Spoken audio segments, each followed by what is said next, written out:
Hello, welcome to this week's video. I'm Eimear from Stampin' Colour and I have a new card to show you today. First of all, I'm going to show you this brand new stamp set which will be available in January with the spring summer catalogue. We were just at our onstage gathering in, well, all over the world, but I went to the Birmingham one. We all received this. I believe this was the all attendee giveaway. And I've just made a very simple card and I want to share that with you first. We were reminded when we were there that not everybody is as avid a stamper as the people in the room, and sometimes we don't all have as many supplies to hand. So I made this little card. Now I've just used some old and some new. I've got the sentiment, as you can see here, in the little foliage, and I've paired this with the most beautiful paper, which is, now the name escapes me, I think it's from First Frost. It might be called Frosted Florals. It's in our autumn winter catalogue. Just let me find it for you. What's it called? No, it's at the back, isn't it? This one? No, not that one. Sorry. Frosted Floral is called Frosted Floral. It's some gorgeous, they're slightly paralysed, sort of a shimmery white design. They're beautiful. And I made this little card. So really you just need two colours of cardstock, this gorgeous frosted paper, if you can see the sheen on that. And then I've just used one punch, one embellishment and one ink. So it's quite a simple card and I quite like that. So I thought that I would make a very similar card using one of my favourite papers in the Christmas Autumn Winter catalogue, and it's Joyous Noel. Now this is one of our speciality designer series papers, so we have some foil in it. I'll show you the paper I'm using. It's this one, and it has this beautiful copper sheen to some of the little elements. So I'll tell you what we're going to do. I haven't actually made it yet because I'm going to copy the layout of my other card. I have a card base book fold in Sahara Sand. So this is our standard A4 cut in two. I have a piece of copper foil, and this one measures 9.5 by 13.6, I think. 13.5, maybe it probably should be. So that's going to go about there. Oh, excuse the reflection on that. And then I have a little piece of DSP which just gives a hint of a border. Now I am going to be a frugal crafter. I'm going to pause you for a minute and I'm going to go off and I'm going to cut a couple of shapes out of this because I'm going to use it in projects coming up. So just bear with me while I cut out, because that seems an awful waste. I'm sure you do the same thing, to use all that as a background and only see a smidgen around the edges. So bear with me while I just go and cut out a little bit. That's what we do. Save some supplies, and I have two lovely starbursts for this upcoming project. So first thing we can do really is lay these down. Am I going to, now what am I going to do? I haven't quite thought this project fully out yet as to what I'm doing. So I'm just randomly attaching snail, thinking, oh, what am I actually doing? So we'll lay that down so we've got an even border all the way around. Will I lay that down? What am I doing? Yeah, no, we'll do that. I think I'll maybe use some copper thread. And then we're going to put this down like so, so the border is even. So already that's looking pretty good. Now I had cut out a piece of Sahara Sand, and that measures 2 inches wide, and this is of the copper foil, and that measures 1.5 inches wide. I'm going to use the triple banner punch again that I just did, and I'm going to stamp the sentiment in Versamark and heat emboss in copper. I've got my Fill the Season with Happiness. And this time I'm using an embossing buddy because I don't want any copper to go where any copper powder to go in the wrong place. So just inking that up with the Versamark. I'm going to bring in my mat, as this is a photopolymer stamp.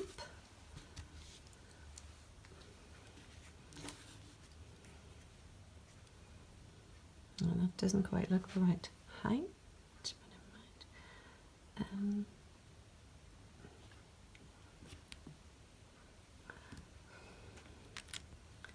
So our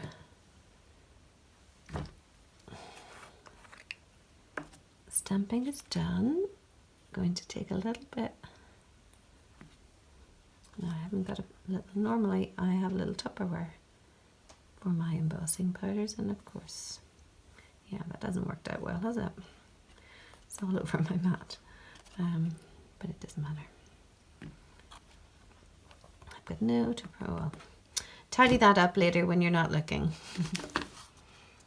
Yeah, I'll tidy that up later. I'm gonna make a right mess if I try now, so we will just get rid of that, and just going to put on the heat gun, which will be a little noisy momentarily, so just bear with me. So you will see this change. I think my favourite embossing, I mean I love heat embossing, I'm sure I've told you before, but my absolute favourite is when you emboss metallics. The change, I think, for a new crafter, even for a seasoned crafter, is just amazing. Look at that. Can you see that going, changing? Oh, it's just fabulous.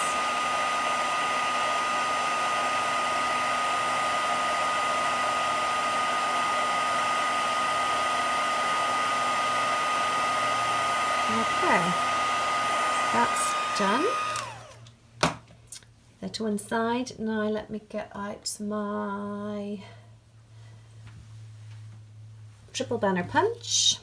So I'm going to have that come off to the right hand side.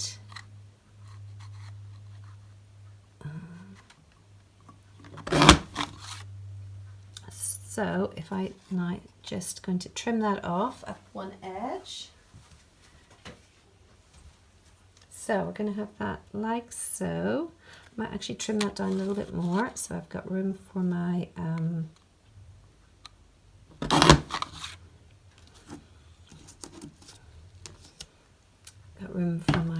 copper part. Yeah, maybe a tiny bit more. So as I said, I hadn't actually made this, so the measurements are a little bit go with the flow. So in the end, we're going to end up with a piece, if I stop trimming, that will be 8.5 centimeters. Obviously, maybe if you start at 9 centimeters wide, you will get to this point. Yep, that'll do. And then we're going to do the same. This is now 1.5 inches, so it's the next slot in. And let me see how much I would like to see of that.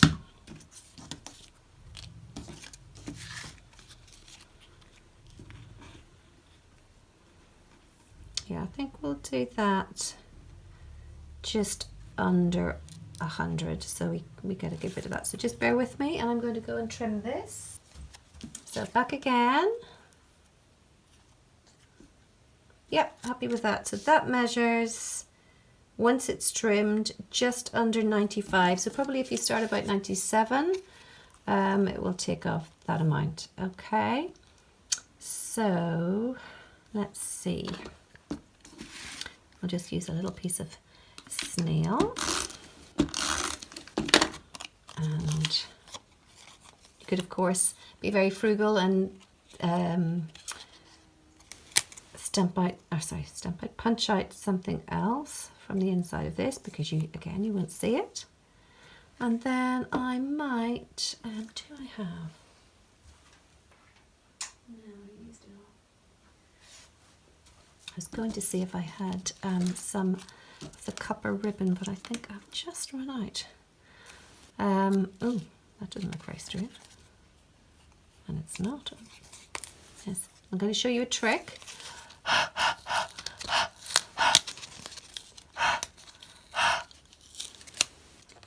Oops, I'm nearly too late. If you huff on your paper, in your cardstock, oops, you can almost get it back.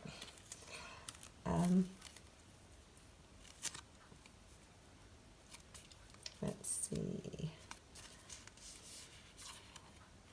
Disaster averted, I think. Just got a little bit I'm going to trim off here with my scissors.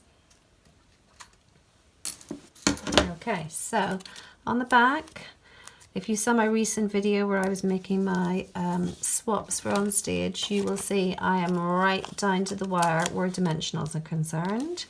So thankfully there are quite a few packs that are coming along with my pre-order, because yeah, this is what I'm reduced to, just little bits here and there.